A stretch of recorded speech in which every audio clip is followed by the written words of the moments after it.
میں ذکریہ امیر ہوں اور میں اس کی وضاحت کروں گا۔ مقدس مرکز رسول کی معرفت انجیل میں ایک بہت دلچسپ واقعہ ہے جو اس اصول کو پیش کرتا ہے اور اسے مفلوج کہا جاتا ہے، اور میں اس کو پڑھنا چاہوں گا۔ جب وہ کفرنہوم میں پھر داخل ہوا، غور کریں کہ کفرنہوم میں یسوع کے لیے بہت اہم جگہ تھی۔ دراصل یسوع اکثر اوقات یعقوب اور یوحنا جو زبدی کے بیٹے تھے ان کے گھر قیام کرتا تھا، کیونکہ ان کا گھر کفرنہوم میں بھی تھا اور یسوع کے پاس سر دھرنے کی جگہ بھی نہ تھی۔ اور اس وقت اس کے کچھ دوست تھے جن کے پاس وہ پوری رات رکا، اس لیے وہ گلیل کے پورے علاقے میں پھرا اور انجیل کی منادی اور تعلیم دی، اور ہم پڑھتے ہیں کئی دن بعد جب وہ کفرنہوم میں پھر داخل ہوا۔ ہمیں یہ معلوم نہیں کہ گلیل کی دوسری جگہوں پر وہ کتنا رہا، تو سنا گیا کہ وہ گھر میں ہے۔ اب یقیناً جس گھر میں اس نے قیام کیا وہ پطرس کا گھر ہو سکتا ہے، جیسے میں نے کہا کہ یہ یعقوب اور یوحنا کا گھر ہو سکتا ہے، اور بعد ازاں یہ لاوی کا گھر بھی ہو سکتا ہے۔ متی جو مسیحی ہوا، کیونکہ مسیح ہونے سے پہلے وہ محصول لینے والا تھا، اور پھر اتنے آدمی جمع ہو گئے کہ دروازے کے پاس بھی جگہ نہ رہی اور وہ ان کو کلام سنا رہا تھا۔ اور ویسے کفرنہوم میں بڑے بڑے گھر ہوا کرتے تھے، متی کے پاس بھی ایسا ہی تھا۔ ایماندار ہونے کے بعد وہ بہت عاجز شخص ہو گیا، کیونکہ ایک موقع پر یاد رہے کہ ایک موقع پر اس نے ایک بڑی ضیافت کی جس میں محصول لینے والوں اور گناہ گاروں کو دعوت دی اور یسوع کو بلایا تاکہ ان کے ساتھ کلام بیان کرے۔ غور کریں، یہ وہی متی ہے جو یسوع کا پیروکار بن گیا ہے، اور لوگ ایک مفلوج کو 4 آدمیوں سے اٹھوا کر اس کے پاس لائے، مگر جب وہ بھیڑ کے سبب سے اس کے نزدیک نہ آ سکے تو انہوں نے اس چھت کو جہاں وہ تھا کھول دیا اور اسے ادھیڑ کر اس چارپائی کو جس پر مفلوج لیٹا تھا لٹکا دیا۔ یسوع نے ان کا ایمان دیکھ کر مفلوج سے کہا، بیٹا تیرے گناہ معاف ہوئے۔ اور اس نے یہ بات فریسیوں کی موجودگی میں کہی، اور مذہبی رہنماؤں کا رد عمل دیکھیں، مگر وہاں بعض فقیہ جو بیٹھے تھے اور اپنے دلوں میں سوچنے لگے کہ یہ کیوں ایسا کہتا ہے، کفر بکتا ہے، خدا کے سوا گناہ کون معاف کر سکتا ہے؟ اور یسوع یہ بات ثابت کر رہا تھا کہ وہ خدا ہے، وہ مجسم خدا ہے۔ اور 9ویں آیت میں یسوع کا رد عمل نظر آتا ہے۔ آسان کیا ہے، مفلوج سے یہ کہنا کہ تیرے گناہ معاف ہوئے، یا یہ کہنا کہ اٹھ اور اپنی چارپائی اٹھا کر چل پھر؟ دوسرے الفاظ میں معجزہ کرنا کہ وہ خدا ہے، لیکن اس لیے کہ تم جانو کہ ابن آدم کو زمین پر گناہ معاف کرنے کا اختیار ہے۔ غور کریں وہ کس بات کو ظاہر کر رہا ہے۔ اس نے اس مفلوج سے کہا، میں تجھ سے کہتا ہوں اٹھ، اپنی چارپائی اٹھا کر اپنے گھر چلا جا۔ اب یہاں کچھ ہے میرے خیال میں مکاری، لیکن میں سوچتا ہوں کہ یہ اکثر ٹھیک ہوتی ہے۔ اور اس شخص کی کفرنہوم میں کوئی عزت نہ تھی کہ اس نے بہت گھنونے کام اور خطرناک قسم کے گناہ کیے ہیں، کیونکہ اس کے گناہ اور بیماری کا اسی کے ساتھ تعلق تھا، اور اس چھوٹے گاؤں میں لوگ جانتے تھے۔ مجھے یاد ہے کہ میں ایک چھوٹے قصبے میں پلا بڑھا، اور وہاں ایک نوجوان لڑکا تھا جسے نشے کی لت تھی، اور وہ بہت عجیب حرکتیں کرتا تھا، مگر اس کی وجہ سے اس کی دماغی حالت بگڑ گئی اور نشے کے باعث اس کی موت ہو گئی۔ اور یہ بالکل بیماری ہی تھی، کیونکہ یہ اس کے گناہ تھے اور کیسے یہ اس کے بدن کو چلا رہے تھے۔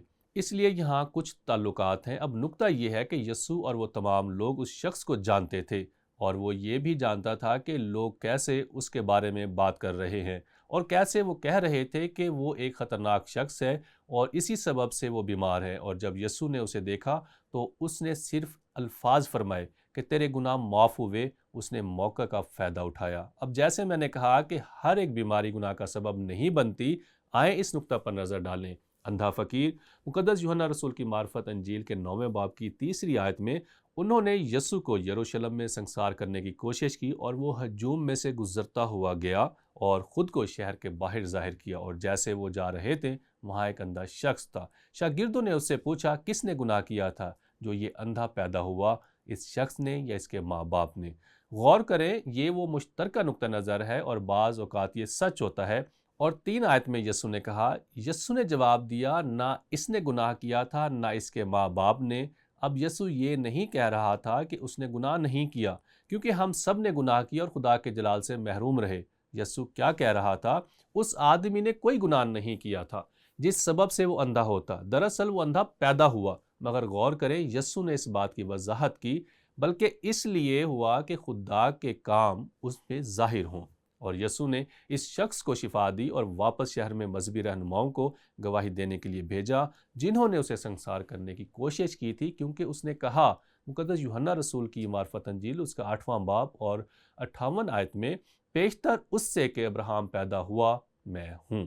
اس کا سادہ مطلب یہ ہے کہ وہ ان لوگوں سے کہہ رہا ہے کہ میں خدا ہوں، کیونکہ جب خدا نے بیابان میں موسیٰ سے کلام کیا اور موسیٰ نے کہا میں کیا کہوں کہ کس نے مجھے بھیجا ہے، خدا نے موسیٰ سے کہا میں جو ہوں سو ہوں۔ خروج کی کتاب اس کا 3 باب اور 14ویں آیت میں ہے، میں ہوں، میں ہوں، میں ہوں۔ اور یسوع نے کہا پیشتر اس سے کہ ابراہیم پیدا ہوا میں ہوں، اور اسی وجہ سے انہوں نے اسے سنسار کرنے کی کوشش کی تھی۔ مگر میں اس نقطہ پر غور کروانا چاہتا ہوں کہ کسی کو کہنا کہ اس کی بیماری کا سبب اس کی زندگی میں گناہ کی وجہ سے ہے، آپ کے لیے بہتر یہ ہوگا کہ آپ اپنا کام کریں، کیونکہ یہ بہت عدالتی فیصلہ ہے اور عموماً بہت سی جگہوں پر یہ حقیقت کو پیش نہیں کرتا۔ بہت سے خدا پرست لوگ بیمار ہوتے ہیں اور مر جاتے ہیں، مگر ایک تعلق ہے۔ اب یعقوب ایک تعلق بیان کرتا ہے، میرے خیال میں یہ بہت زبردست ہے جب وہ کہتا ہے جو دعا ایمان کے ساتھ ہوگی اس کے باعث بیمار بچ جائے گا، اور وہ بیمار کے لیے مختلف الفاظ کا انتخاب کرتا ہے، اور یہاں پر وہ ایک خاص چیز کے بارے میں بات کرتا ہے اور وہ کہتا ہے اور خداوند اسے اٹھا کھڑا کرے گا، اور اگر اس نے گناہ کیے ہوں تو ان کی بھی معافی ہو جائے گی۔ دوسرے الفاظ میں یعقوب خاص قسم کے گناہ کا حوالہ دے رہا ہے، جیسا کہ مفلوج جس کو یسوع شفا دیتا ہے۔ یعقوب اس حوالے پر جاتا ہے اور لکھتا ہے بس تم آپس میں ایک دوسرے سے اپنے اپنے گناہوں کا اقرار کرو، اور یہ خدا کے خاندان کی خوبصورتی ہے، اور ایک دوسرے کے لیے دعا کرو تاکہ شفا پاؤ۔ راست باز کی دعا کے اثر سے بہت کچھ ہو سکتا ہے۔ بطور پاسبان اور ایک لیڈر کے میں بہت دفعہ لوگوں کے لیے دعا کرتا ہوں، اور ہم اکثر اس حوالے کو دیکھتے ہیں، اور میں ہمیشہ لوگوں کو یہ موقع مہیا کرتا ہوں کہ اپنی زندگیوں پر غور کریں، نہ کہ ان پر کسی خاص گناہ کا الزام لگانا، بلکہ ان کو اپنی زندگی کا جائزہ لینے پر مجبور کرنا کہ کہاں ان کو خدا کے سامنے اقرار کی ضرورت ہے، اور شاید وہاں موجود دوسروں کو اور اس متن کی بنیاد پر معاف کرنا اور دعا کرنا، کیونکہ گناہ کچھ خاص گناہوں اور بیماریاں جو ہم برداشت کرتے ہیں کے درمیان تعلقات ہوتے ہیں۔ مگر یہاں پر میں ایک عکاسی اور رد عمل کے لیے سوال اٹھاتا ہوں، ہمیں کیوں لوگوں کی زندگیوں میں کچھ خاص بیماریوں کو گناہ کے ساتھ منسلک نہیں کرنا چاہیے، بلکہ اس لمحے لوگوں کو یہ موقع فراہم کرنا چاہیے کہ وہ گناہوں کے بوجھ کو صاف نیت کے ساتھ خدا کے سامنے اقرار کرے۔ خیر، مجھے سب سے پہلے یہ کہنا ہے اس سوال کا پہلا حصہ، بیماریوں کو کسی خاص گناہ کے ساتھ منسلک کرنے سے خبردار رہنا اور اس طرح کی تھیالوجی کی تعلیم دینا بہت خطرناک ہو سکتا ہے۔ ممکن ہے کہ آپ کی زندگی میں بہت سے گناہ ہوں، اگر آپ خدا کے ساتھ زندگی بسر کرنا چاہتے ہیں تو آپ کو سب سے پہلے اقرار کرنا ہوگا۔ بغیر اقرار کے آپ نہیں چل سکتے۔ انسان ہوتے ہوئے کسی کی فوراً سے عدالت کر دینا آپ کے لیے خطرناک بات ہو سکتی ہے، اور یہ کلام مقدس کی غلط تشریح ہے جو کہ بے بنیاد تشریح ہے۔ مگر اس لمحے ہمیں لوگوں کو یہ موقع دینا چاہیے کہ وہ اپنی زندگیوں پر نگاہ کریں، جیسے یعقوب بیان کرتا ہے، مگر یہ سب محبت اور احساس کے ساتھ کریں۔ تو آئیں اس اصول کو یاد رکھیں اور جس کو اس متن سے حاصل کیا گیا ہے، اگرچہ ہماری زندگی میں بہت سی بیماریاں ایسی ہیں جو کسی خاص گناہ کا سبب نہیں ہوتی، لہٰذا ہمیں اپنے گناہوں کا اقرار کرنا چاہیے تاکہ ہمارا تعلق خدا کے ساتھ مضبوط ہو۔